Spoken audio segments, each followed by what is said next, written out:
Subscribe करें और bell दबाएं ताकि कोई खबर रह न जाए।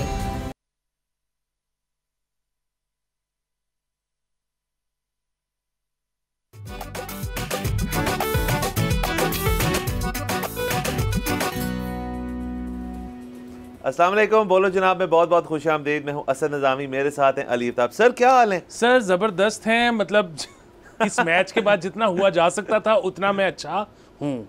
सर आप सुन नहीं हो गए अब तक? सर आप मतलब कितनी दफ़ा करेंगे ये, मुझे बताएं। ये बात ठीक है, मैं सुन हो जाता हूँ। मैं हर सीरीज़ से पहले ये सोचता हूँ कि ये तो मैंने देखनी ही नहीं। लेकिन फिर सर आपको पता है कि असल में ना जो इर्द गिर्द प्रेशर, पीयर प्रेशर बड़ा होता है कि फ़लाने की बॉलिंग नहीं देखी, फ़लाने की बैटिंग नहीं देखी, तुम क्या कर रहे हो। तो फिर सर फिर हल्का हल्का झलक देखनी पड़ जाती है। सर आप बॉयज़ को चीयर अप करने के लिए ग्रीन शर्ट पहन के हैं, ये बात हमने नोटिस की है और आपको हम सलूट करते हैं इस बात पे कि सर हमने छोड़ना नहीं है ये। और तनकीद सर किसी के ऊपर करना ना, ये इस चीज़ का सबूत होता है कि हम आपको छोड़ नहीं रहे, लेकिन तनकीद से लोग नाराज़ हो जाते हैं। तो थोड़ा डिस्कस कर लेते हैं, अगर चले हम आई गए हैं। और वैसे भी सर संडे है, आपको पता है संडे को हम वैसे ही थोड़े सैड होते हैं, इस मैच ने थोड़ा मज़ीद सैड कर दिया। तो सर ये बांग्लादेश जो है वो पहली दफ़ा पाकिस्तान से टेस्ट मैच जीते हैं और कंग्रेचुलेशंस टू बांग्लादेश, क्योंकि वो आके जीते हैं। मतलब ये नहीं कि हम कहीं गए हुए थे और किसी न्यूट्रल ग्राउंड पे हो रहा था, वो पाकिस्तान आके उन्होंने हराया हमें। सर हमारे भाई हैं, मतलब कोई ऐसी बात नहीं, वो जीते हम जीते एक ही बात है। सर ये बेस्ट है कि सर बांग्लादेश, श्रीलंका, इंडिया, अब तो खैर मेरे ख्याल में यूएई और यूएस की टीम वो भी कह सकती है ये हमारे भाई थे सारे, तो इसलिए हमने इनको मैच जो है वो बस कहा कि चलो तुम ही जीत जाओ। बिल्कुल सर, देखें अब ये ऑस्ट्रेलिया भी अगर हो जाए तो वहाँ पे अक्सर आए दिन सुनते रहते हैं रेसिज्म के केस जी। तो वही बात है कि अगर वो हमारे लिए इमिग्रेशन खोल दें, हम वहाँ पे ज़्यादा हो जाएं, तो फिर आपको पता है इंक्लूसिविटी आ जाएगी। तो सर पूरी दुनिया हमारी भाई है, वो पूरी दुनिया को चाहिए हमें वीज़े खोल दें। सर वीज़े खोल दें एक तो सर, लेकिन सर मैच का थोड़ी डिस्कशन वैसे ही कर लेते हैं। तो सर हमने बड़े कल के दिन हमने जिक्र किया कि हमने जब डिक्लेयर कर दिया, सर हम ऑस्ट्रेलिया फील कर रहे थे सर क्योंकि पिच एक ऑस्ट्रेलियन बना के गया था। I identify as an Australian. तो उस दिन हम कर रहे थे, मेट्स बने हुए थे और हमने डिक्लेयर कर दिया, ये ना सोचते समझते हुए कि वो भी अपनी A+ टीम जो है वो लेकर आए हैं और वो किसी मिशन से आए होंगे। और इस चीज़ का ये भी वजह हो सकती है कि वो उनकी जो अपनी मुल्की सूरत हाल है उससे भी शायद मुतासर हुए हों कि जी हमें वहाँ पे एक अनस्टेबल सी सिचुएशन है। यहाँ तो चलता रहते हैं मामला, आपको पता है कि हम हमारे क्रिकेटर उस चीज़ से सुन्न हो गए। ये जो है वो कहते हैं यार हम आएंगे और जीतेंगे तो फील गुड्स होंगी हमारी कंट्रीमैन के लिए, फेलो कंट्रीमैन के लिए, ख़ास तौर पे स्टूडेंट्स जो मुझे पता है as a matter of fact cricket बड़ी फॉलो करते हैं। तो बांग्लादेश तो उस पॉइंट ऑफ व्यू से आया था। सर बाकी सर आखिरी दिन की गुफ्तगू कर लेते हैं, वो इंटरेस्टिंग थी। तो उसके दस हमारे जो टॉप ऑफ द टॉप्स हैं उनमें बाबर आजम साहब जो हैं उन्होंने 22 स्कोर किया, अब्दुल्ला शफीक ने 37 किया, शाहीन अफरीदी का पता नहीं क्यों हम जिक्र कर रहे हैं, उन्होंने 3 किए, किसी ने 2 किए, और हम मतलब एक मीजली 146 रन्स करके आउट हो गए और इसकी वजह से 10 विकेटों से वो जीत गए। और सर उसके साथ साथ शान मसूद जो वो 5 रन करके आउट। तो सर ये सारी चीज़ें जो हैं ये इंडिकेटिव हैं कि एक जो आप और मैं हमेशा बात करते हैं कि एक बैटिंग फ्लॉ नहीं, अब मैं कहना चाहिए एक बैटिंग फेलियर है ये तो एक, और इसको सॉरी मैं ऐड कर दूं, ये एक सिस्टमेटिक बैटिंग फेलियर है जो हमने माजी करीब में इतने गौर से देखा है। वर्ल्ड कप को आप उठा लें, पिछली सीरीज़ ले लें, तो बैट्समैन जो हैं वो बॉलर्स पे प्रेशर डालते हैं, बॉलर्स भी उनके अपने मसाइल होंगे अपनी जगह। लेकिन सर आज मैं चाह रहा था कि हम इस टॉपिक को डिस्कस करें क्रिकेट के, तो हम ज़रा बैटिंग को की जैसे नकवी साहब भी कहते हैं सर्जरी करें ना, तो सर हम आज या ना बगैर जनरल एनेस्थीसिया के हम लोकल में हम बैटिंग की सर्जरी करने लगे। सर ये बहुत ज़रूरी है क्योंकि कभी ना कभी तो होनी थी ना। ये जो सिस्टमेटिक फेलियर की आप बात कर रहे हैं ना, ये पिछली सीरीज़ का या पिछले साल का नहीं है, ये 77 सालों का है। देखिए अभी भी बहुत लोग कह रहे हैं, आप ट्विटर खोलें कि जी ये बैटिंग फेलियर नहीं, ये बॉलिंग फेलियर था। बांग्लादेश जब 200 रन्स पे उसके पता नहीं 5 या 5 आउट हो गए थे, तो उसके बाद वो 500 तक कैसे पहुंच गए। अच्छा देखिए बात फिर वही है कि 200 पे 5 किसने आउट किए थे? बॉलर्स नहीं किए थे ना, बैट्समैन ने तो नहीं आगे कर दिए थे। फिर वही बात है, ये बैट्समैन जो हमारे हैं ये, अच्छा चलिए आप अगर ये कंपेयर कर रहे हैं कि हमारे बॉलर उतने अच्छे नहीं रहे जितने 90s में थे या अर्ली 2000s में थे या 80s में थे, ये बात हो सकती है, मैं मानता हूँ इस बात को कि उतने अच्छे नहीं रहे। लेकिन उसमें भी 2-3 अगर आप देखेंगे ना, बारीकी में जाएंगे तो चीज़ें हैं, वो बारीकी में जाएं तो आपको नज़र ये आएगा जब आपके ये टॉप होते थे ना बॉलर, जिनमें इमरान खान शामिल हैं, सरफराज नवाज शामिल हैं, शोएब अख्तर शामिल हैं, वसीम अकरम शामिल, मतलब यू नेम इट, ठीक है। इनका असल कमाल ये नहीं था कि ये अप दी ऑर्डर जो बैट्समैन आते थे उनको बहुत ट्रबल करते थे, इसमें कोई शक नहीं, लेकिन फिर वही बात है कि अगले भी खेलने आए होते थे, उन्होंने सेंचुरियाँ भी मारी हैं इन सारे बॉलर्स के खिलाफ। इनका असल कमाल ये था कि ये टेल एंडर्स को टिकने नहीं देते थे। एक दफ़ा टेल एक्सपोज हो गई ना तो फिर वो रैप अप कर खा जाते। प्रॉब्लम अब फिर वही है, मान लिया कि अब हमारे पास उतने ग्रेट बॉलर्स नहीं हैं, लेकिन पहले बॉल भी तैयार होता था, अब नहीं होता, ठीक है। अब कैमरे 25 लगे हुए हैं। अच्छा, दूसरी चीज़ ये है कि चले यार अब नहीं रहे हैं बॉलर हमारे पास, उन्होंने सर्व किया ना 30-40 साल, अब नहीं है। यानी बैटिंग ने हमें कब सर्व किया, मुझे एक बात बताएं, पैसे तो ये लेके जाते हैं, इन्होंने हमें सर्व कब किया? सर उसके अंदर सिर्फ हम ना असल में दौर नहीं गिनते। बॉलिंग का एक दौर था वर्ल्ड कप 92 से पहले, बॉलर्स तैयार हुए, वो 90s अर्ली 90s 92 में उन्होंने सर्व किया, 99 तक फिर वो बॉलर वही bowling lineup with the addition of Shoaib Akhtar, Razzaq, Azhar Mahmood वगैरह जो लेटर ऑन फिर 2000s तक हमारे साथ खेले। बट आप दौर वाइज गिन सकते हैं कि यार 5-6 साल का स्ट्रेच।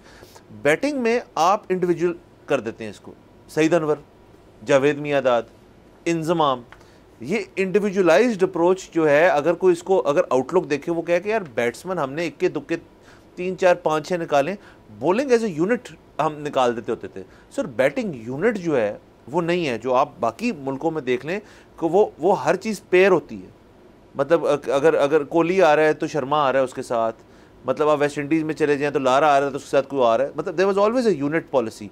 यहाँ पे इसको एक इंडिविजुअल स्टारडम कह लें या इंडिविजुअल अप्रोच कह लें, हमेशा उस तरह देखा है। बिल्कुल। तो अब बुनियादी मसला ये है कि इन्होंने कब परफॉर्म करना है।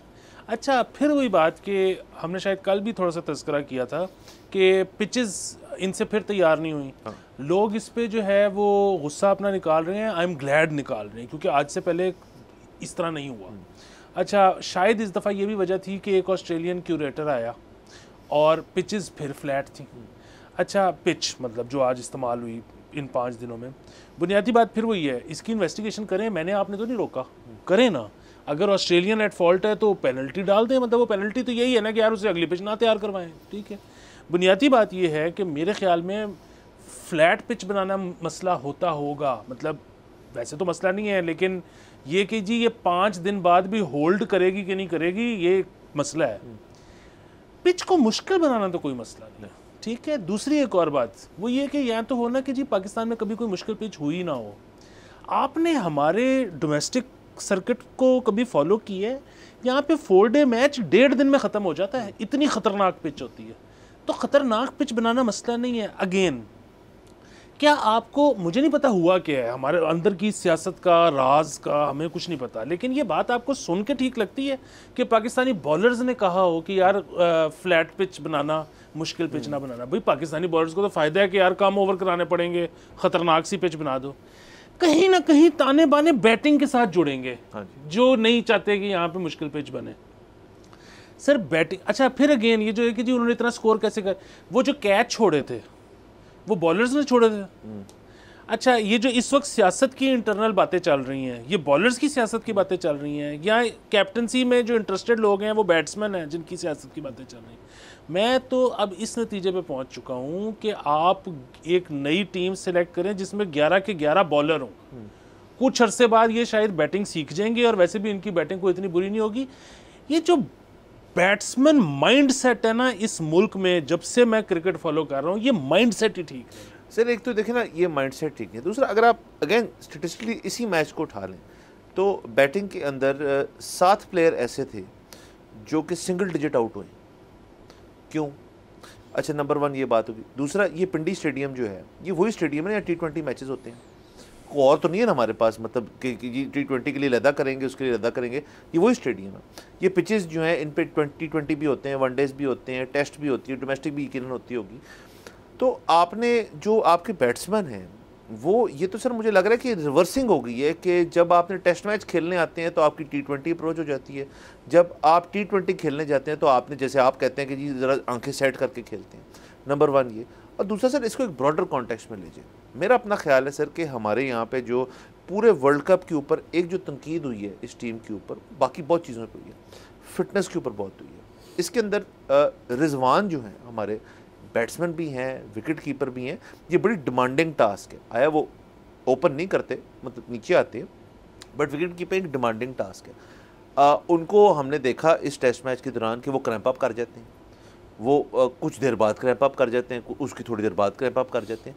ये तो मुझे समझ ही नहीं आती चीज़ कि ये क्रैम्पिंग अगर हो रही है, हमारे जो चीफ फिजिशियन हैं, जो हमारे दीगर पैनल के ऊपर डॉक्टर्स हैं, अब तो मैं तो एक दो को जानता भी हूँ जो इस मसले को बाकायदा हल कर सकते हैं, क्योंकि एक तो हमारे पास क्रिकेट के अंदर जो एक आपके पास एडवाइज़र हैं, वो तो एक ऑर्थोपेडिक स्पोर्ट्स सर्जन है। उन्होंने जिस किस्म की, और उनकी ट्रेनिंग जो है वो ऑस्ट्रेलिया में हुई हुई है, उन्होंने मेरे ख्याल में एक दो क्रिकेटर्स को ट्रीट भी किया हुआ है। उनकी सहूलत हासिल करें, हम नहीं करते। उसके अलावा सर आई ऑल्सो थिंक कि ये सारा ना ट्रिकल डाउन करता है हमारी प्रैक्टिसिंग में भी, हमारे नेट्स में भी, क्योंकि एक ज़माने में ये बयान मौजूद है वसीम अकरम साहब का और कपिल देव का कि यार नेट्स के अंदर आपने जो आजकल का बना हुआ है ना कि 15, 20, 30 बॉलें फेंक के आपने फिर ना स्टैट देखना अपना जाके। वो कहते हैं यार एक बॉलर जो है वो जिम से या बाकी चीज़ों से अपने बॉलिंग मसल्स नहीं बनाता, वो बॉल करा करा के बनाता है अपने muscles. So again I don't know कि यहाँ पे क्या हो रहा है। मतलब हम बैटिंग पे ज़रूर तनकीद करें, क्योंकि वो तो हमें आदत होगी हमें करते करते। बॉलिंग पे भी एक हद तक हमें करनी चाहिए तनकीद कि हमारी फिटनेस जो है, तमाम बॉलर्स ले लें आप, नसीम इंजर हुआ अभी कुछ देर पहले, शाहीन शाह अफरीदी बड़ी देर इंजर्ड रहे, दीगर ऐसे बॉलर्स, एक हमारे वो जो बॉलर हैं जिनका आर्म इंजर हो गया, उनको फिर मुल्तान सुल्तान के जो वो हैं किसानुल हक, उनको बाहर भेजा सर्जरी, या सर्जरी बॉच होगी। ये बड़ी संजीदा मसाइल हैं और इनको देखना चाहिए। बॉलर इंजर होते हैं, मुझे बताएं सर, इंजरी जो है साइंस बढ़ गई, सब आगे चला गया, इंजरी की नौयत तो नहीं बढ़ी ना, जिस्म तो वही है। उसके अंदर क्या एडवांसमेंट हमने नहीं की जो ये इंजर भी जल्दी होते हैं, परफॉर्म भी नहीं करते, और तमाम चीज़ें जो है वो उस रिज़ल्ट करती हैं इस चीज़ में कि एक तकरीबन जीता हुआ टेस्ट मैच जिसमें आप इनिंग डिक्लेयर कर रहे हैं और उनको मौका दे रहे हैं, वो अब हार गए।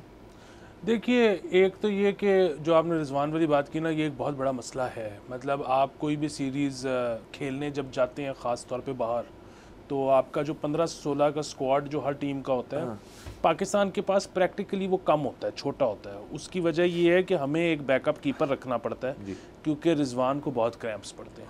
अच्छा, मतलब मैं ये नहीं कह रहा कि Rizwan is unfit, Rizwan is a great athlete, लेकिन ये जो इसका क्रैम्पिंग का मसला है, मतलब आई डोंट नो, वो जो भी इलेक्ट्रोलाइट्स की कमी है, वो जिस तरह से आपने कहा ना कि जहाँ पे एक तरफ साइंस इतनी तरक्की कर गई है तो ये क्यों नहीं हो रहा।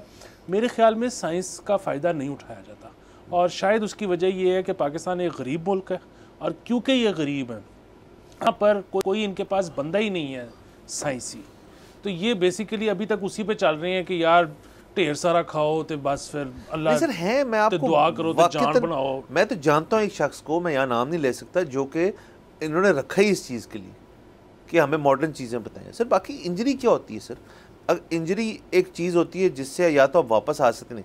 सर गोल्फ की आपको पता है, मुझे आदत है मिसाल देने की, टाइगर वुड्स जो है वो दोनों टांगे तोड़वा के पीजीए टूर पे खेल रहे हैं। जसप्रीत बुमराह अपनी बैक की इंजरी करवा के उसको कितनी देर ठंडा रखा, उसको बंदे को उन्होंने फ्रिज में डाल दिया कि तो इधर ही रह, थोड़े फ्रीज़र में डाल दिया, उसके बाद उन्होंने उसको किसी तरह तैयार किया, अब ही इज़ डोमिनेटिंग क्रिकेट उससे बेहतर। सो इंजरी से अब वापसी है। स्पोर्ट्स साइंसेज, स्पोर्ट्स की मेडिकल अटेंशन, सारा कुछ जो है वो इतनी वास्ट आगे चली गई है कि बुमराह जैसा बंदा जो है वो ना सिर्फ वापस आ सकता है बल्कि स्पोर्ट को डोमिनेट कर सकता है। ये बहुत बड़ी बात है।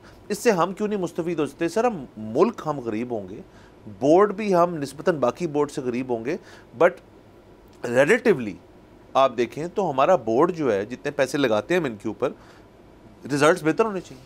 सर मसला फिर वही है ना, आप देखें बोर्ड जो है प्लेयर्स को उतने पैसे नहीं देता जितने दे सकता है, और ये अभी कुछ अर्से पहले तक इससे भी कम दे रहा था। ये तो प्लेयर्स ने भी हड़तालें की, मेरे आप जैसे लोगों का भी इसमें बहुत बड़ा किरदार है। हमने इनके लिए बहुत जो है आवाज़ उठाई कि इनके पैसे बढ़ाएं। बात ये है ना कि जिस तरह से आपने कहा इंजर हो जाते हैं तो एक कूलिंग पीरियड होता है। ये जो हमारे प्लेयर्स हैं इनको तो मिलियंस ऑफ डॉलर्स के, इनके तो पीसीबी के कॉन्ट्रैक्ट्स नहीं है ना। ये तो कहते हैं कि हमें खिलाओ, लीग खिलाओ, हमें इंजर भी हैं तो ये भी खिलवा दो, इंटरनेशनल भी खिलवा दो। ये इनको अंदाज़ा नहीं है कि करियर हमारा छोटा हो जाएगा, इनको ये है कि जितने मैचेस मिल जाएं। और it makes a lot of sense. मतलब मैं और आप भी अगर इस एज के हों, हमारा भी अगर ये एक्सपोजर हो, हम भी यही करेंगे कि यार अभी टाइम है, जो बनता है बना लो। सो ये असल में गरीब मुल्क जो है ना, अब सर स्पोर्ट्स में तरक्की नहीं कर सकता। हाँ चलिए सर, ये एक बात अपनी जगह ठीक है, क्रिकेट के अंदर ये बात रेलिवेंट हो सकती है, बट हमने अभी आज से कुछ हफ्ते पहले देखा है कि अर्शद नदीम ने भी एक बहुत बड़ी चीज़ की, सो एक सोर्स ऑफ इंस्पिरेशन है, नंबर 1। दूसरा सर आप देखें कि एक और भी इशू है, लेकिन एक उसमें प्रॉब्लम भी है ना, वो एक बहुत बड़ा तुक्का है, ठीक है। मतलब मैं उसके बिहाफ पे तुक्का नहीं कह रहा, उसने तो बहुत जान मारी है बेचारे ने, लेकिन मुल्क के हिसाब से तुक्का है। उसकी वजह ये है कि इतने मुल्क हैं ओलंपिक्स में जिन किसी ने 6 ब्रॉन्ज लिए हैं, किसी ने 8 सिल्वर लिए हैं और एक भी गोल्ड नहीं लिया। पाकिस्तान एक ऐसा मुल्क है जिसने एक भी सिल्वर नहीं लिया, एक भी ब्रॉन्ज नहीं लिया और एक गोल्ड उठा लिया। तो अगेन उसकी मेहनत पर डाउट नहीं है, लेकिन पाकिस्तान के हिसाब से ये बहुत बड़ा तुक्का है। आप कह रहे हैं मुल्की तुक्का ही। हाँ सर, बहरहाल चले सर, ये तमाम चीज़ें जो है हमने देखा। अब आगे और भी टेस्ट मैचेस हैं, वो भी हम देखेंगे। और सर सीरीज़ के अंदर मैं ये बता दूं कि अच्छी, और टेस्ट मैच जो होते हैं वो सेकंड चांसेस का एक इवेंट होता है। मतलब सेकंड इनिंग्स क्यों देते हैं आपको? क्योंकि आपके पास एक चांस होता है। तो बांग्लादेश ने इसको कैपिटलाइज़ किया, हमने नहीं किया, हम हार गए। आगे और टेस्ट मैचेस हैं, तनकीद हमारी जारी रहेगी। क्रिकेट के ऊपर बात करना शौक भी रखते हैं और हम चाहते हैं कि आप जीतें, क्योंकि इससे खुशी मिलती है। और अगैन मैं वापस क्यों अरशद पे आता हूँ, आना पड़ेगा हर दफ़ा, कि आप देख लें कि एक शख्स की इंडिविजुअलाइज्ड अप्रोच के ऊपर इंडिविजुअल मेडल लेने पे कितनी खुशी मिली हम सबको, तो आप कलेक्टिवली लेंगे तो कितनी खुशी मिलेगी। बहरहाल हमने जाना है यहाँ पे ब्रेक के ऊपर। Let's take a break.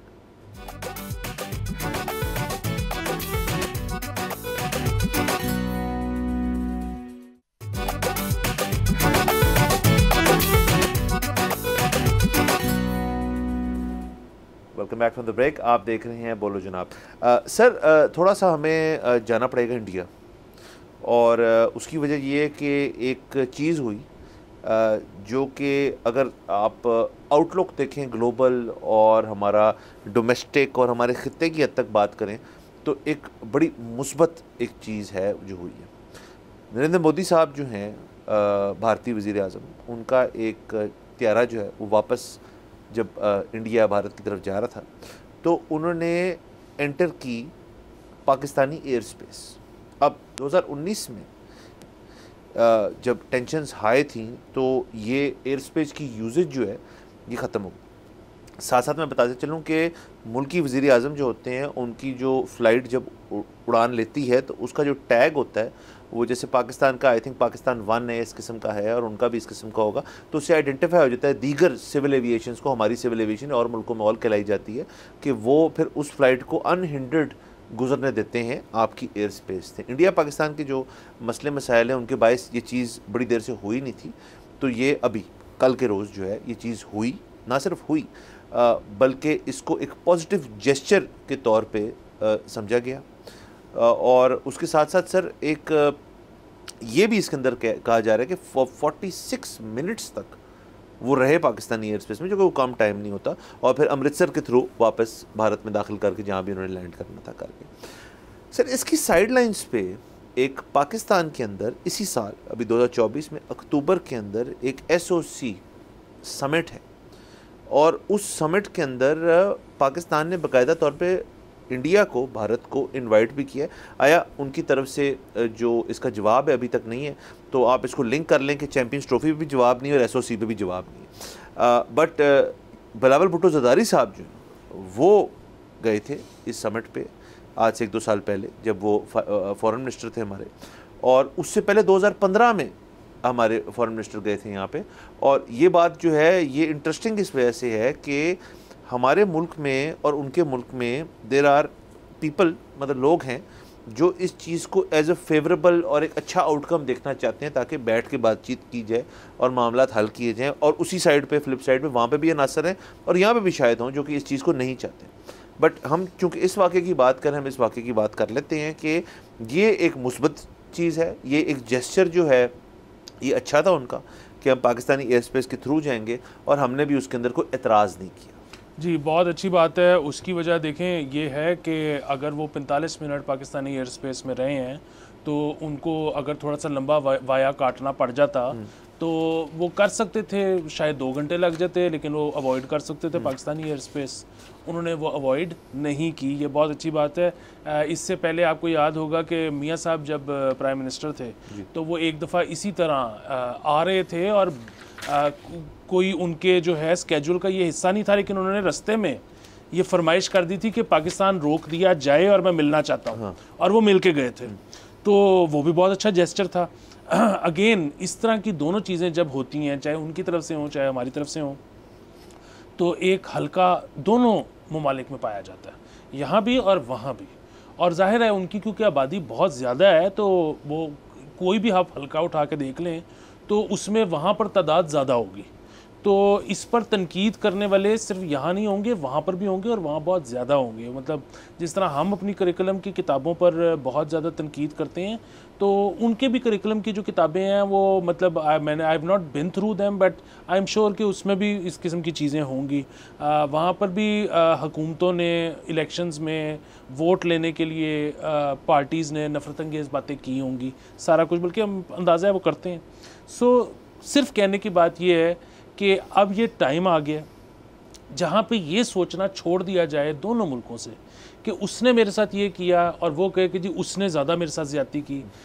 Bygones are bygones, fresh start चाहिए। उसकी वजह ये है कि पूरी दुनिया का, एक तो ये कि वैसे भी आपको ज़िंदगी में फ्रेश स्टार्ट से अच्छी कोई चीज़ नहीं होती और कभी भी लिया जा सकता है। उसकी वजह ये कि अगर आप पुराने स्कोर सेटल करना शुरू कर दो तो फिर तो वही होगा, आए फॉर एन आए, और पूरी दुनिया अंधी फिर रही होगी। लेकिन अभी तो दुनिया भी बदल गई है। वो दुनिया ऐसे बदल गई है कि एक पूरा इकोनॉमिक शिफ्ट आ रहा है। मतलब अब आप ब्लूमबर्ग उठा के देख लें, उस पर इससे ज़्यादा क्लियर कोई लिख नहीं सकता कि 2050 में सबसे बड़ी इकोनॉमी चाइना होगी, अमेरिका नहीं होगा। 2050 में दूसरे नंबर पे सबसे बड़ी इकोनॉमी इंडिया होगी, अमेरिका नहीं होगा। ठीक है, सो अब ये जो खित्ता है ये पूरी दुनिया का सबसे अमीर खित्ता बनने जा रहा है। सो अब जो है यहाँ के डायनेमिक्स ही चेंज होने लगे हैं। हम भी नहीं अफोर्ड करते वॉर, वो भी नहीं अफोर्ड करते वॉर। हमारी इकोनॉमी ख़राब है, हम इसलिए नहीं करते, उन्होंने बहुत तेज़ी से तरक्की करनी है, वो इसलिए नहीं करते। सो अब दोनों को फ्रेश स्टार्ट लेने की ज़रूरत है। बिल्कुल सर, फ्रेश स्टार्ट लेने की ज़रूरत है। और इन तमाम चीज़ों के ऊपर sir end of the day हम कहते हैं कि मामलात हल होते हैं सुलह से और मामलात हल होते हैं गुफ्तगू से। बाकी मैं क्लैरिफाई करता जाऊँ, मैंने गलत बोल दिया था, वो SCO जो है शंघाई कोऑपरेशन जो वाली है वो ये होती रहती है और पाकिस्तान होस्ट कर रहा है, तो उसमें हमें दावत भी दी है उनको। उसके साथ ये पोलैंड से वापस आ रहे थे, उनका दौरा था, उस वहाँ से आ रहे थे। सर आपने जिक्र किया कि यहाँ पे ना ये आनिया जानियाँ जो हैं ये होती नहीं है। मतलब जैसे मैं ऑडियंस के लिए चाह रहा हूँ कि क्लैरिफाई कर दूँ, क्योंकि आपको पता है हम क्योंकि यंग है, हमारी ऑडियंस भी यंग है, तो ये सिलसिला जो है वज़ीर आज़म किसी मुल्क का जो दूसरे मुल्क में जाते हैं, इंडिया पाकिस्तान के लिए, ये काफ़ी देर से चल रहा है। सो यहाँ पे नेहरू साहब जो है 1953 में आए, उसके बाद 1960 में आए, और 1988 में राजीव गांधी साहब जो हैं वो भी आए यहाँ पे। आपको पता है मुशर्रफ साहब के दौर के अंदर जो है उनकी और वाजपेयी साहब की मुलाकातें 99 में भी रहीं। उसके अलावा जुल्फ़िकार अली भुट्टो साहब 72 में इंडिया गए, और उसके अलावा जनरल ज़ियाउल हक़ जो है उन्होंने 87 में भारत का दौरा किया। उसके अलावा 2002 के अंदर भी आगरा के अंदर एक यूसुफ अगरानी साहब जो एक सेमीफाइनल मैच जो है वो देखने इंडिया गए थे। तो ये एक चीज़ जो है ये बड़ी देर से चल रही है, ये आना जाना का होता है। और वाजपेयी साहब का तो एक बहुत ही जो था वो तो एक बड़ा एक अमन अमान की काविश का एक दौरा था, लेकिन उसके बाद जो चीज़ें हुई वो तो हमें पता है क्या हुई। बट ये अगेन ये सब कुछ जो है ये इतने टेंस किस्म की चीज़ के अंदर जो है मामला ठीक नहीं हो सकते। अगर इसके अंदर एक बेसिक फैसला हो जाए, नियत आ जाए दोनों की तरफ से, तो भी चीज़ें हो सकती। देखिए इसमें ना पाकिस्तान की तारीफ़ करना बनता है। हम हालांकि पाकिस्तानी हैं लेकिन हम बिला वजह तारीफ़ नहीं करते, लेकिन यहाँ पे बनता है। पाकिस्तान की बिल्कुल भी नहीं करते। हाँ, देखिए मतलब आप पुलवामा ले लें या आप उसके अलावा मतलब रीसेंट आप पिछले 5-7 साल अगर आप निकालें तो पाकिस्तान ने ज़्यादा सुलह की बात की है। ये बहुत अच्छी बात है, ठीक है। इससे पहले हालात ऐसे नहीं थे। बहुत अच्छी बात है कि पाकिस्तान को समझ आ रही है कि आगे हालात किस तरह से। दूसरी चीज़ ये कि इंडिया के केस में भी आप देखें ना, जो भी पावर में होता है, पाकिस्तान देख लें, इंडिया देख लें, पाकिस्तान में आपने 2 नाम ऐसे लिए जो कि मुंतखब वज़ीर आज़म ही नहीं थे, वो तो डिक्टेटर्स थे। जब आप पावर में आ जाते हो ना, फिर आपको समझ आती है कि सुलह के बगैर गुजारा नहीं है। ये जो सारे हॉक्स होते हैं ना, ये सारे पावर में नहीं होते। पावर में आके हॉक को भी डव होना पड़ता है, क्योंकि फिर उसके ऊपर रिस्पॉन्सिबिलिटी होती है अवाम की। फिर वो अगर अवाम भूखे सोते हैं तो फिर वो उसका कसूर है। सो पावर से बाहर हॉक रहा जा सकता है, पावर में आके आपको डव भी बनना है, फिर आपको मुज़ाकरात ही करने हैं, फिर आपको अमनो अमान प्यार मोहब्बत की बात ही करनी है। सो मुझे बस हमेशा की तरह होता ये है, यहाँ से भी वहाँ से भी, जब अमनो अमान के हम करीब जाते हैं तो नॉन स्टेट एक्टर्स जो हैं वो तफरीक डालते हैं, वो जो प्रोग्रेस हुई होती है वो उसको 10 स्टेप पीछे ले जाते हैं। अल्लाह करे इस दफ़ा ऐसे ना हो। सर एक तो देखें आप, और क्रिकेट भी सर हमेशा से पोलिटिसाइज्ड रही है। अभी चैम्पियंस ट्रॉफी की भी जो चैम्प गोइयाँ हैं वो ये हैं कि इंडिया का अभी तक मूड नहीं बना। अब उनके जो इस वक्त इंडियन क्रिकेट बोर्ड के हेड हैं वो आईसीसी के हेड बनने को जा रहे हैं। ये खबरें हमारे पास ही कंफर्म अभी नहीं है, बट हो जाएंगी तो आईसीसी को हेड करेगा इंडिया। तो उसके बाद क्या वो डिसीजन लेते हैं ये बड़ा ज़रूरी है। उसके बाद अक्टूबर की ये मीटिंग जो है, कोऑपरेशन के नाम से इसको कहा जाता है, शंघाई कोऑपरेशन की मीटिंग है, समिट है, उसके अंदर भी अगर इंडिया आ जाए और यहाँ पे शरीक हो इस चीज़ के अंदर तो बहुत बड़ा जेस्चर जाएगा। तो ये अब वो सोच रहे होंगे, वो नहीं करेंगे तो चले, वो तो एक एज नॉर्मल चीज़ है। बट डिसरप्शन अगर करनी है, और अगर जैसे आप कह रहे हैं कि आने वाले इतने सालों में ये इंडिया जो है और चाइना जो है ये सारे बड़ी इकोनॉमीज़ बन जाएंगी, तो दैट बेसिकली इस डिसरप्शन के लिए आप पैगाम क्या दे रहे हैं कि जी हम हमारे मसले मुसले हैं, लेकिन एक ग्लिमर है, एक लाइन है, एक सूतर की भी लाइन है अगर जिसके अंदर लाइट आ रही है तो उसको हम एक्सप्लॉइट करने को तैयार हैं। तो ये एक बड़ी बात हो जाएगी। उसके साथ साथ सर देखें सर 2002 में मेरे ख्याल में एक समिट के दौरान, कॉन्फ्रेंस के दौरान मुशर्रफ साहब जो हैं वाजपेयी साहब के पास गए थे उनकी कुर्सी पे उनसे हाथ मिलाने। सो ऐसा नहीं है कि हमारे अंदर बड़ा गुरूर है और बड़ा वो उस किस्म की चीज़ है कि हम कुछ नहीं करना चाहते। वो ज़ाहिर है आप और मैं ये नहीं जानते कि पीछे जो पॉलिटिकल चीज़ें हो रही हैं, जो और चीज़ें हैं वो क्या हैं, लेकिन सेटिंग दोज असाइड, और अगर एक 1 पॉइंट एजेंडा हो जो आपने निशानदेही की जिसकी, उसमें इन दोनों मुल्कों का एक साथ होना जो है ये बेहतर है।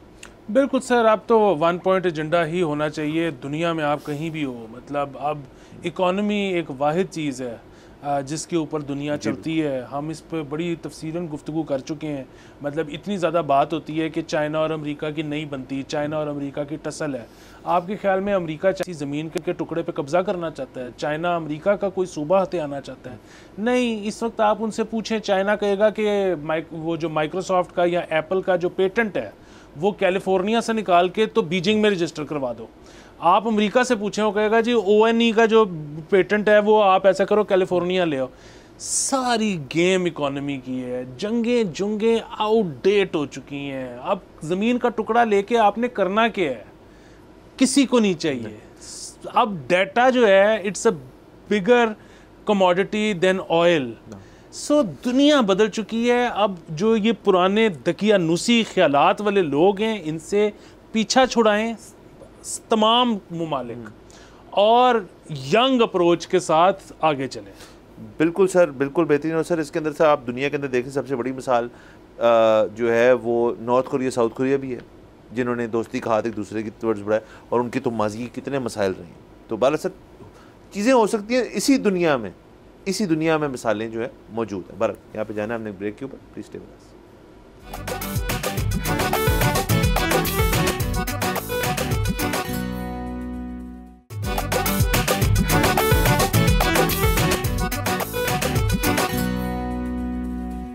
Welcome back from the break. आप देख रहे हैं बोलो जनाब। सर कल के रोज़ ही हमने सर गाड़ियों की गुफ्तगू की थी। सर आज एक पंजाब गवर्नमेंट की तरफ से मैं ये बताना चाहूँगा कि एक तो खबर भी है, लेकिन ट्विटर एक्स के ज़रिए भी हमें इतलाह दी गई कि पंजाब गवर्नमेंट ने, एक्साइज डिपार्टमेंट ने एक बहुत बड़ा फ़ैसला किया है, और सिंध की देखा दाखी यहाँ पर भी, हालांकि वो ज़रा एक डिफरेंट कॉन्टेक्स्ट में था कि आप नंबर प्लेट अपनी कोई भी बनवा लें, या आपकी जो दी गई है नंबर प्लेट आपकी कस्टम नंबर की भी आप ट्रांसफरेबल हो सकती है। तो इस चीज़ की एग्जैक्ट क्लैरिटी इसमें नहीं है, बट आप एक कस्टम नंबर प्लेट अब सर एक्साइज डिपार्टमेंट के थ्रू पंजाब के अंदर पंजाब की गाड़ियाँ जो हैं वो उसको हासिल कर सकते हैं सर। और इसके लिए आप जो हैं सर एक विक्ट्री लैब भी ले लीजिएगा, क्योंकि हमने ये अपने शो पे जब ये खबर दी थी तो हमने यही कहा था कि पता नहीं पंजाब क्यों ये नहीं कर रहा, लोग जो हैं वो पंजाब में ज़्यादा दौड़ के आएंगे इस काम को कराने के लिए। तो सर थैंक यू। बिल्कुल। और दूसरा ये कि आपको याद होगा इस पे सिंध ने ये भी अनाउंस किया था कि इसकी वजह से जितने भी पैसे इकट्ठे होंगे वो किसी फिलैंथ्रपी में इस्तेमाल होंगे। सो पंजाब भी ये कर सकता है अनाउंस कि जी हम भी लोगों की मदद के लिए इस्तेमाल करेंगे ये पैसे। नंबर एक चीज़। नंबर दो चीज़ ये कि आपने जिस तरह से दो चीज़ों की निशानदेही की, एक तो ये कि ये ट्रांसफरेबल है या नहीं, दूसरी ये कि एक तो है कस्टम नंबर जी, दूसरा है प्लेटिनम और गोल्ड नंबर। सो तीनों के जो फ़र्क हैं मतलब वो उसमें जो है मतलब एक तो ज़ाहिर है कस्टम नंबर जो है उसकी तो शायद होगी वो बेसिकली बिडिंग, ठीक है। जो वो है गोल्ड और प्लेटिनम, वो आप उसकी एक फ़ीस है जो कि आपने पे करनी है। वो फ़ीस कितनी है? इश्तिहार के अंदर एड्रेस दिया गया था Punjab dash government sorry excise-punjab.gov.pk।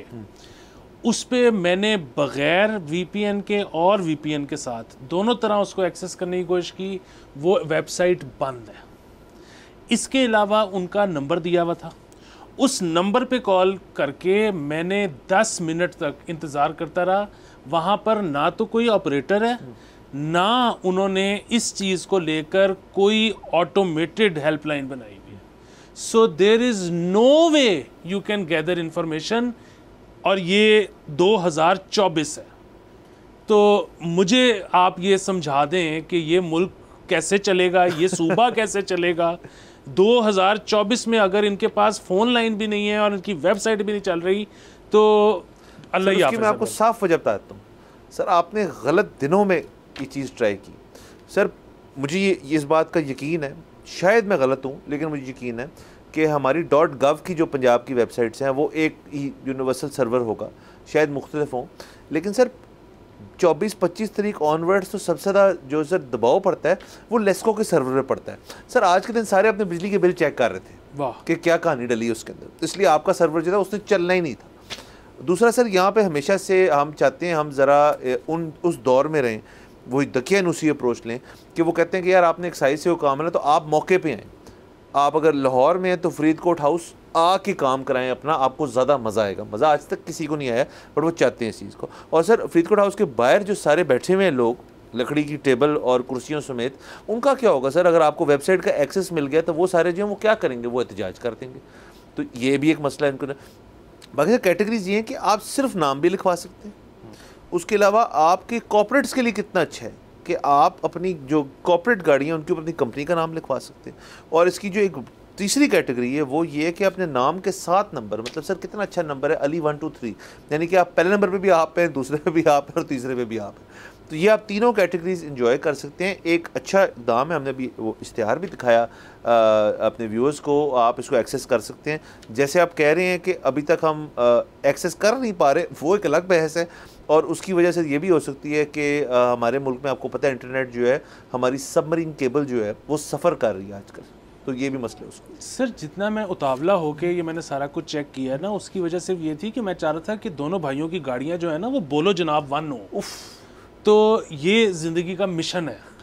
बाकी इसमें बहुत अच्छी बात है कि ये कर रहे हैं। जो फरीदकोट हाउस वाली आपने बात की, आपको याद होगा आज से शायद 6-8 महीने हो गए हैं हुकूमत ने जब ये स्कीम लॉन्च की थी कि अब आपको आकर अपनी गाड़ी रजिस्टर करवाने की ज़रूरत नहीं है, आप एप्लीकेशन डाल दें विया फ़ोन या इंटरनेट और बंदा घर आ जाएगा और आपकी गाड़ी रजिस्टर कर देगा। उसके फ़ौरन बाद हमें पता चला कि एक्साइज ने अपना जो कंप्यूटर सिस्टम है, अपना डेटाबेस सिस्टम जो है वो ओरेकल से किसी और सॉफ्टवेयर पर शिफ्ट की है और उसके बाद कोई 2-3 महीने तक गाड़ी रजिस्टर नहीं हुई, ट्रांसफ़र नहीं हुई, रजिस्टर नहीं हुई, सिस्टम ही नहीं चला। सो अगेन आप जो कह रहे हैं वो 100% बात दुरुस्त है। एक्साइज चाहता ही नहीं कि किसी भी तरह की डिजिटाइजेशन हो, लोगों को आसानी मिले। हालांकि फिर वही बात है, हुकूमत के पास तो पैसे जमा करने का ये बड़ा आसान तरीका है।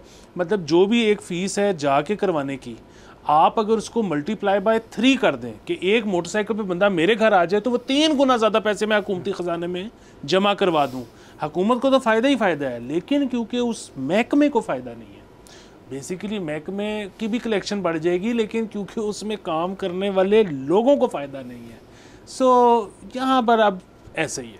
सर मुझे अच्छी तरह याद है कि जो टोकन टैक्स का सिस्टम होता था आज से पहले तो किताब भी होती थी कि वो एक किताब जो होती थी वो एक कागज़ होता था जिसके लिए बाहर से आप एक किताब लेते थे जिसमें 2 बटन होते थे और उसके अंदर आपकी गाड़ी किताब होती थी और उसके ऊपर फिज़िकल आपके टैग्स लगते थे। अच्छा, मैं कन्फ्यूजन बता रहा हूँ उनकी कितनी है। उसको ख़त्म करके उन्होंने कहा जैसे अमेरिका और यूके वगैरह में होता है कि गाड़ी की जो विंड स्क्रीन होती है उसके ऊपर आप स्टिकर लगा दें कि paid for till this date, ताकि अगला जो चेक करने आ रहा है हर जून जुलाई के महीने में उसको पता हो कि यार ये पेड फॉर है, इसको नहीं छेड़ना। अच्छा, वो उन्होंने 1 साल गिन के 1 साल वो चीज़ की, वो ख़त्म कर दिए। तो उसके बाद इन्होंने कहा जी कि हम जो टोकन टैक्स है आपकी जो माइक्रो फाइनेंस ऐप्स हैं उनके ऊपर ले आते हैं कि आप वहाँ से पे करते हैं। अब सर उसकी आगाही जो है ज़्यादातर लोगों की वो हुई कैसे कि कोई कैंपेन नहीं थी, एक्साइज की तरफ से कोई चीज़ नहीं, इक्का दुक्का प्रिंट मीडिया में ऐड देने के अलावा कि जब आपको उस नाके पे एक्साइज के रोका जाता है और आपका टोकन टैक्स अनपेड हो 1, 2, 3, 4 साल का, तो वो या तो आपकी गाड़ी जो है उसको क्लैंप कर देते हैं या कहते हैं जी कि आप ऐसा करें ऐप पे जाके पे कर दें। मुझे तो खैर उस तरह ही पता चला था और टोकन टैक्स 1 साल का अनपेड था। क्लैरिटी अगेन हमारा हर महकमा हर इदारा जो है वो इसी चीज़ की अक्कासी करता है कि क्योंकि जब आप एक शख्स का टेन्योर होगा ना, सर आप कभी सरकारी दफ्तर में गए आपने देखा हर बड़े बंदे के दफ्तर में पीछे लकड़ी का बोर्ड लगा होता है जिसमें 1950-60 से लेकर दिखाया होता है कितने कितने डीजीज या फलाना फलाना रहे हैं। आप उनका टेन्योर देखें ना सर पिछले 20-30 साल का, बड़ा शॉर्ट टेन्योर है। कोई एक बंदा सर रहा हो ना एक जगह पे 5 साल, तो उसको होता है यार कि 1-2 साल तो वो जमा रहा होता है अपने पंजे, दूसरे तीसरे साल में वो देखते हैं कि मैं करके एंड में कुछ काम करके चले जाता है मजबूर होकर बंदा। यहाँ पे आज तक ऐसे हुआ ही नहीं सर। यहाँ पर आप जितने पाँव जमाएंगे ना उतने खांचे बढ़ जाएंगे। सो अगेन यहाँ पर हमने ज़्यादा भी करके देखा है, कम भी करके देखा है, अभी तक कोई विनिंग फार्मूला हमें नहीं मिला सर। चले सर ढूंढ रहे हैं विनिंग फार्मूला, खोज रहे हैं उसको, इंशाल्लाह एक दिन मिल जाएगा। भारत हमें इजाज़त दीजिए, अगले हफ्ते आपसे इंशाल्लाह फिर मुलाकात होगी। खुदा हाफिज़।